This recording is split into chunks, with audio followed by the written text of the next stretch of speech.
decía, tenemos invitados el día de hoy. Agradezco mucho que nos acompañe personal de la Secretaría de Salud. Recibo hoy, voy a empezar presentando a las damas, y es a la enfermera Lilia Tiznado, muchas gracias, y al doctor Samuel Campos, muchas gracias por acompañarnos. Muy buenas tardes, ¿cómo están? Buenas tardes.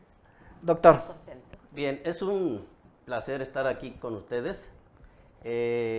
No habíamos hecho una solicitud previa, ya que el Día Mundial de Lucha contra la Lepra se celebró el día 31. El 31. ¿Verdad? Desafortunadamente, por el problema de la pandemia y todo eso, hemos tenido ciertos contratiempos, pero nunca es tarde. Pienso yo que la enfermedad no se ha ido y va a batallar para irse, va a durar mucho tiempo para irse, así que la sociedad en general debe de saber sobre esta enfermedad, y empecemos por decirles que es una enfermedad infectocontagiosa, pero dentro de las enfermedades infectocontagiosas esta es la que menos se contagia, ya que su periodo de incubación, por decirlo de alguna forma, es bastante largo. El bacilo se produce, un bacilo cada 20 días. Para que produzca la enfermedad, pues ocupa bastantes días, para que sean miles de bacilos que puedan producir la enfermedad. Esta enfermedad se caracteriza principalmente por la aparición de manchitas. Pueden ser blancas, no blancas, o sí, podría ser como el vitiligo, que algunas personas dicen vitiligo o el mal del pinto, que ya no existe en México. Puede ser manchitas color café, rojizas, pardas, de varios colores, pero la característica principal es que no se siente. Estas manchas están entumecidas. El paciente, si le picamos, le pellizcamos, dice que siente menos o definitivamente no siente en esa parte de la mancha. Aparte, esa mancha, si la vemos detenidamente, no tiene vello. Decimos que está alopésica. Ajá. El que no tenga sensibilidad, también decimos que está anestésica. Y otra característica de esa manchita es que no se ensucia, no suda. Al no sudar, obviamente, el polvo no crea mugre ahí, no se ensucia. Entonces ya tenemos ahí características muy específicas de la lepra, que se llama anestesia, alopecia y anhidróticas, ¿verdad? Es la enfermedad de las 3A. Bien. ¿Qué es lo que pasa con esta enfermedad? Bueno, cuando aparece, puede aparecer con una mancha, pero precisamente como no da ni comezón, ni duele, ni arde, la gente pues no le toma ningún cuidado y sigue evolucionando la enfermedad, que puede en su inicio, que le llamamos nosotros una lepra indeterminada, puede cambiarse a una lepra un poquito más severa, que puede ser la lepra lepromatosa, o bien una lepra, ¿me fue el nombre? Dimorfa, ¿verdad? Bien, en estos casos el paciente aún y con todo eso puede ver que le empiezan a salir un poco más de manchas, y más, que se le empieza a caer más vello, y cuando esto sigue, a través de los años sigue, se le empiezan a caer la cola de las cejas, aquí, inclusive las pestañas, empiezan a aparecer bolas en las cejas, en la cara, en las orejas. Esto quiere decir que la enfermedad, que inicialmente era una lepra indeterminada, se fue a una lepra lepromatosa. Hay otras características de otra lepra, la dimorfa, como acaba de decir mi compañera, la dimorfa que tiene otras características, ¿verdad? Ya se ven más rellenitos, brillosos, turgentes, ¿verdad? Entonces, son características de la lepra que ya cuando están más avanzadas, apenas personal que tiene la capacidad ya de diagnosticarlos, pues podemos decir, sabe que ya tiene este tipo de problemas. En ese caso, al pacientito hay que hacerle sus estudios, los cuales les digo desde ahorita que todos son gratis en el centro de salud, en cualquier centro de salud que vaya son gratis. En este caso, al pacientito lo que le hacemos es su examen primeramente íntegro, de arriba hacia abajo. Le pedimos que se desnude, que nos muestre sus glúteos, que es donde más se encuentran las manchas, sus partes atrás de la espalda, sus brazos, las piernas. Y una vez que le encontramos las manchas, empezamos a hacer el examen de pica y toca, que hacemos nosotros, la pica y toca. Y diagnosticamos si efectivamente se trata de manchas que están insensibles, ¿verdad? Y si encontramos ese tipo de mancha, entonces procedemos a decirle al paciente que le vamos a tomar primero, baciloscopía, consiste en picarle su orejita, hacer una incisión muy pequeña y sacar una porción de suero, por decir de alguna manera, que lo echamos en una laminita y eso se lo damos a la química para que lo estudie. Y la otra también dice al paciente que de la mecha que le vimos, vamos a tomar un pedacito de piel con tejido celular subcutáneo, quitarle un pedacito de carne, por decirlo de una manera, que le llamamos biopsia. Esa igual la metemos en un frasco que lleva una solución que la conserva para mandarlo a Culiacán, al laboratorio estatal donde nos hacen... ¿Cuál sería, doctor, el primer síntoma? A lo mejor alguien que nos esté viendo aquí ahorita pudiera tener algún problema, porque hablamos de varios como que... Periodos. Pues sí, periodos. ¿Cuál sería el primero para decir, a ver, tengo que o ir con el médico o estar monitoreando eso?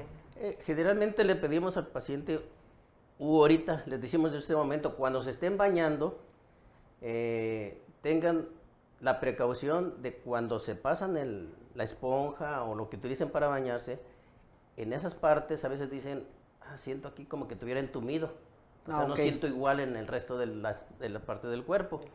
Y si ya observan con mucho más cuidado, se dan cuenta de que efectivamente tiene una manchita y que esa manchita no siente, no tiene la misma sensibilidad. Es una mancha blanca, decía. Una mancha blanca descolorida. Siempre es yo les digo, un poco más clara que el color de la piel. Ándele. Yo les digo que se parece mucho a los giotes que conocemos comúnmente. La característica es que no siente, no suda y no tiene vello. Alguien lo puede confundir con esos mentados giotes y a veces no le dan la importancia o lo tratan de otra forma. Así es. Entonces, una vez que lo tengan hay que monitorearlo por cuánto tiempo. Hablando de esos giotes, hay tratamientos caseros que la gente utiliza. Sí, no, inmediatamente. Y a veces se quita, pero ¿cuánto tiempo habría que estar monitoreando para decir, ya no se quitó, sigue ahí o creció o se reproduce? ¿Cómo pasa? Inmediatamente que el paciente, que el ciudadano detecte ese tipo de problema, tiene que acudir con nosotros. Es de inmediato. Inmediatamente, sí. En ese para punto, evitar que esto progrese. Claro que esto de la mancha no va a evolucionar en 10, 15, 20 días, en un mes, no. Es progresivo, pero es bastante... Pero si se atiende a tiempo, claro, pues evita que crezca. Sí, ¿por qué? Porque el tratamiento de una lepra que está empezando es de 6 meses y una lepra que ya está complicada es de 1 a 2 años. Está complicado entonces en ese punto. Hay que estar muy pendientes de nuestro cuerpo. Y tenemos cifras actualmente en el municipio, ¿cómo andamos? Mi compañera es la más experta en ese tipo de situaciones, ya que es la que se encarga de llevar toda la... Lilia, ¿cómo andamos en esa parte de los números, de las estadísticas en el municipio? Bueno, empezamos este año 2021 con 13 casos de lepra. De los 13, tenemos 3 en tratamiento y 10 están en vigilancia. Aquí es importante resaltar que el año pasado no se encontró ningún caso nuevo. Eso es muy bueno. Sí, por la pandemia. ¿Por qué? Porque pues el pánico, ¿no? De las personas, si se veían esa manchita, como dice el doctor, pues no acudían por el temor de no ir a una unidad de salud, ¿verdad? O sea, no se detectaron no porque no hubiera, sino porque a lo mejor la gente no fue. No fue, y aparte a nosotros nos resguardaron. También. Así de que no hicimos una pesquisa adecuada, una Así búsqueda. que este año pueden dispararse los casos de los que del año pasado no se atendieron. Pues pudiera decirse, ¿no? Porque en años pasados los casos nuevos que encontrábamos eran 3, 4 al año, ¿no? Que dado el número de habitantes, por eso estamos en el 4º lugar, el municipio de Escuinapa. El primer lugar está Mochis, segundo Culiacán, tercero Mazatlán y nosotros estamos en 4º lugar. Con 13 casos. Con 13 casos. De estos 13 están distribuidos entre los 2 municipios, sí. Rosario Escuinapa, que cubre la parte de la jurisdicción. Sí. ¿Cómo se distribuyen? ¿Cómo andan estos casos? Mire, ahorita tenemos en la Isla del Bosque 2 casos en la Isla del Bosque, un activo y uno pasivo. En Escuinapa también tenemos 2, un activo y 2 pasivos, ¿verdad? 4 me dice que Escuinapa, porque no me quedé con mi anotación. Sí, con la nota. Tengo mi acordeón acá. En el Rincón del Verde tenemos un caso, Yacapán también, sí. En Apoderado tenemos otro caso, en Ojitos, que pertenece a Rosario. A Rosario también. Sí, en Rosario también tenemos 3 casos. 3 casos. Sí. ¿Qué diferencia hay entre los activos y los pasivos? Los activos son los que están recibiendo tratamiento. Ok. Y los pasivos son los que están en vigilancia en un periodo de 2 años. Ok. A ellos se les examina cada 6 meses para evitar que aparezcan nuevas lesiones, que se vuelva a reactivar la enfermedad. ¿La lepra qué genera? A la persona que lo tiene, ¿cuál es el riesgo de esta enfermedad? Porque ya hablamos ahorita cómo es las manchitas, pero ¿qué les puede pasar a quién? A lo mejor no se atienda, no lo revise a tiempo. ¿Cuál sería la cuestión más grave que pudiera pasarle? Precisamente le contesté ahorita y le dije que en cuanto se sientan la manchita, la descubran, la detecten, Hay que ir. acudan a la unidad porque esa enfermedad que inicia, si la dejamos, puede inclusive llegar a incapacitar permanentemente para toda su vida al paciente, ya que la enfermedad puede irle reabsorbiendo los dedos de las manos, de los pies, endurecerle, por decirlo de alguna manera, el nervio que tenemos aquí, cubital que le llamamos, y quedar con las manos rígidas, ¿verdad? Puede ocasionar ceguera, por lo mismo porque este bacilo tiene afinidad por la piel y por los nervios. Los nervios sensitivos principalmente, que son los, obviamente, valga la redundancia, los que nos dan la sensibilidad. Al ya no tener sensibilidad, pues el paciente hace caso omiso. Y nosotros lo observamos mucho en las comunidades de la periferia, que amas de casa que tenían ese problema, se les entumían las manitas y echaban tortillas en el comal, y al hacer el movimiento así, pues se quemaban. Pero como no sentían, seguían quemando, se entraba por ahí el problema en la infección, se desaparecían los dedos. Tuvimos en Tecapán casos muy lamentables que afortunadamente ya no hay, ¿verdad? Pero pacientitos muy maltratados, con las manos rígidas, sin dedos, o sea, lamentablemente En los pies también. en los pies, sí, en los campesinos, nuestros pacientitos que laboraban la tierra, sus guaraches, había veces que los mismos, ¿cómo le llaman? Los pasadores esos de hierro que llevan. Sí, se les encajaba y no sentían. Las Sí, porque espinas, es que de pronto hablamos de la lepra y como no es una enfermedad a lo mejor tan común y ahorita estamos en una parte más de jóvenes que tal vez como no les tocó, probablemente nuestros papás, nuestros abuelos, pues conocieron la lepra cuando la lepra era un problema todavía más grande. Ahorita 13 casos es muy poco, por decirlo de alguna forma. Entonces, habrá gente que pregunta, pues, ¿qué es la lepra? Bueno, ya nos explicó en esa parte. Otra pregunta, ¿cómo se transmite esta enfermedad? ¿Es hereditaria, es genética o cómo puedes contraerla? Es muy importante la lepra. En sí, son muchas preguntas que la ciudadanía desconoce. Y quiero decirles que, ahorita la pregunta que me dice, ¿desde cuándo existe la lepra? Tiene desde antes de Cristo que existe la lepra. Sí. Inclusive hay películas, ¿verdad?, que hablan, aunque ahí exageran porque debido al desconocimiento de la enfermedad, a los pacientitos los iban y los aventaban en un cerro, por ahí en las cuevas. Sí, pero en su momento la lepra fue una cuestión bárbara, Sí. ¿no? Como la pandemia que ahorita podemos tener, en su momento la lepra lo fue. Sí. Y ahorita como ya no es tan común, por ponerlo así, hay quien de pronto, pues sí, ha escuchado la lepra, pero no sabe mucho de ella. Les obligaban a colgarse un cencerro, por decirlo de una manera, para que avisaran cuando venía el leproso. Y cuando oían que titineaba la campanita, todo el mundo se escondía. Se abrían todos porque pensaban que el simple hecho de... Sí, como ahorita estornudas y todo el mundo se quita, ¿no? Y no, no es verdad, o sea, no es tanto así, no es tan contagiosa. En cuanto a la situación hereditaria, todavía existe cierta controversia en que si es o no. Okay. Para un servidor, la lepra sí tiene que ver con características hereditarias. O sea, si lo tuvo algún familiar, papá, mamá... Es muy probable Okay. que la generación que sigue tenga susceptibilidad a padecer la enfermedad, Ajá. dado que existió el bacilo en su familia, porque tenemos familias que tienen un familiar con lepra y nadie está enfermo. Uh-huh. O sea, mujer, su esposa del hombre o el esposo de la mujer que tiene el problema de lepra, duermen juntos, viven juntos todo y no lo tienen. Y no tienen, o sea, nunca se contagian porque es un factor N de Rosberg que nosotros llamamos, que es lo que nos protege específicamente contra la lepra. Pero este factor NR1 puede no estar presente en algún hijo, en algún nieto, etcétera, etcétera, y son susceptibles a que se padezca la enfermedad. Hay otra característica, que hay ciudadanos o contactos de enfermos que pueden contraer la enfermedad, pero no precisamente van a desarrollar ese tipo de lepra, pueden desarrollar otro tipo de lepra. En este caso, la tuberculoide, que es otro tipo de lepra y que no es tan, ¿cómo decían?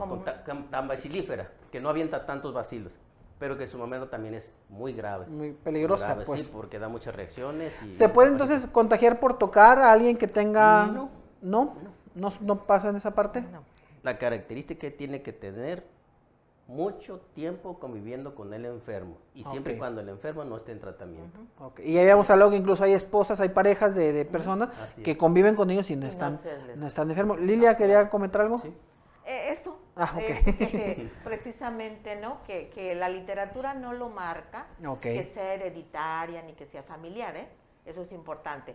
Pero como nosotros tenemos más de 30 años en el programa, hemos visto, ¿no? En cuanto nos dicen el apellido, luego nos vamos a los registros que tenemos y pues ahí hemos estado nosotros investigando.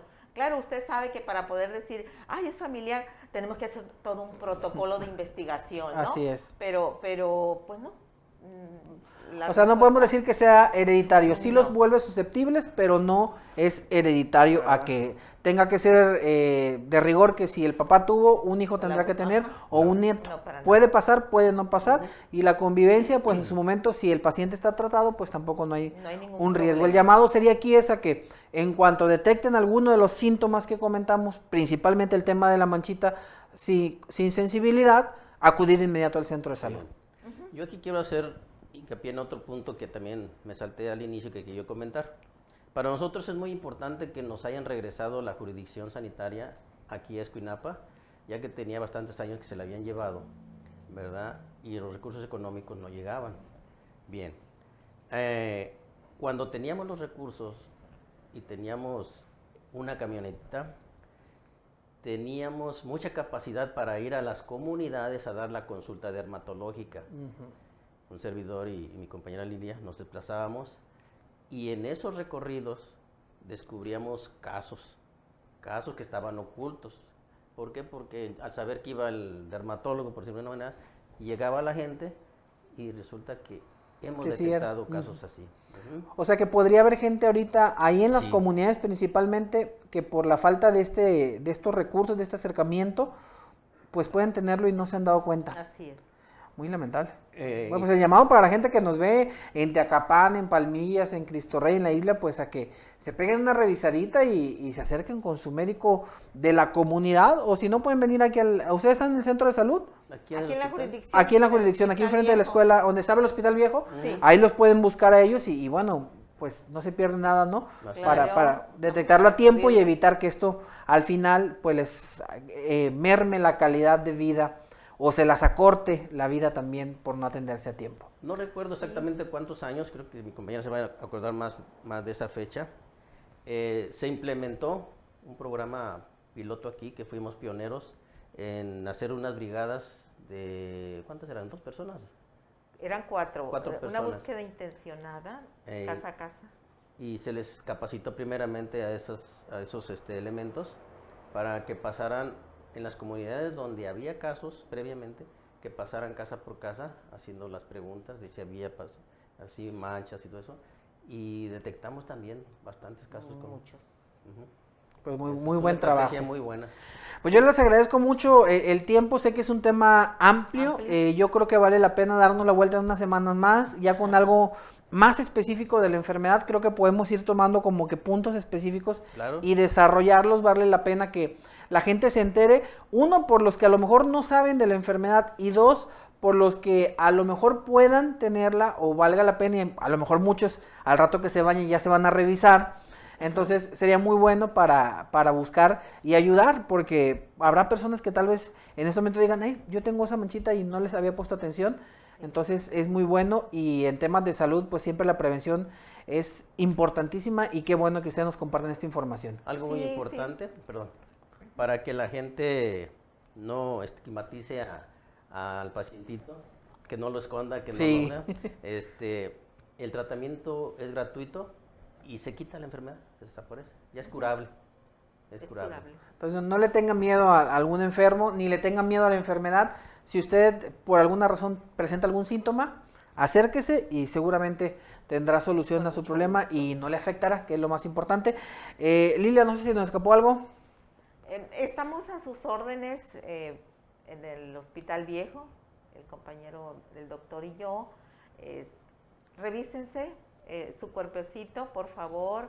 La mancha blanca, roja, bolitas, pueden ser nódulos. Estamos a la orden. Los estudios son gratuitos. El medicamento, la atención también. Es importante que sepan que la lepra no se ha terminado. Lo que pasa es que no se ha buscado, pero si buscamos vamos a encontrar. Entonces les pedimos a todos su auditorio, ¿verdad?, que si ellos mismos sean buscadores, diremos, que se enseñen, que aprendan, porque ya no queremos encontrar casos avanzados. ¿Sí? Es lo más importante. Queremos encontrar la lepra en su fase inicial, ¿sí? Porque en su fase inicial el tratamiento nada más dura 6 meses. Y ya en su fase avanzada puede durar 1 año, 2 años, como ya les dijo el doctor, ¿sí? Además de que la lepra en la fase inicial no es infectante. Ya cuando ya pasa al otro periodo, ya es infectante. Por eso los queremos encontrar en la fase inicial. A tiempo es mejor. Sí. Doctor, ¿qué se nos escapó ya para cerrar? Para cerrar es que queremos quitar ese primer lugar que tenemos en Sinaloa de lepra. Sí, estoy viendo que somos el primer lugar a nivel nacional, el del estado. Ajá. Sí. Y salir del número 4 en Escuinapa también sería maravilloso, ¿no? Sí. Entonces, a trabajar por eso, yo les agradezco mucho al doctor Samuel Campos y a la enfermera Lilia Tiznado. Ellos, pues, desde hace 30 años están trabajando en esto y nos comparten un poco de su trabajo, de su experiencia. Esperemos que le sirva a usted que está en casita y conviértase en promotor. Si a lo mejor usted no sabe un poquito de esto, hay que compartirlo con mamá, con papá, con la familia y decirles, chéquense, escuché de esto y si hay algo, pues acudan al Hospital Viejo y busquen al doctor Campos y a la enfermera Lilia Tiznado. Seguramente yo estoy muy confiado en que ellos le van a ayudar y pues para que tenga una mejor calidad de vida. Muchas gracias por acompañarnos. Gracias. A usted, Y Daniel. pactamos luego otra fecha para que regresen. Claro que sí. Claro que sí. Muchas gracias. Vamos nosotros a una pausa. Regresamos con más información.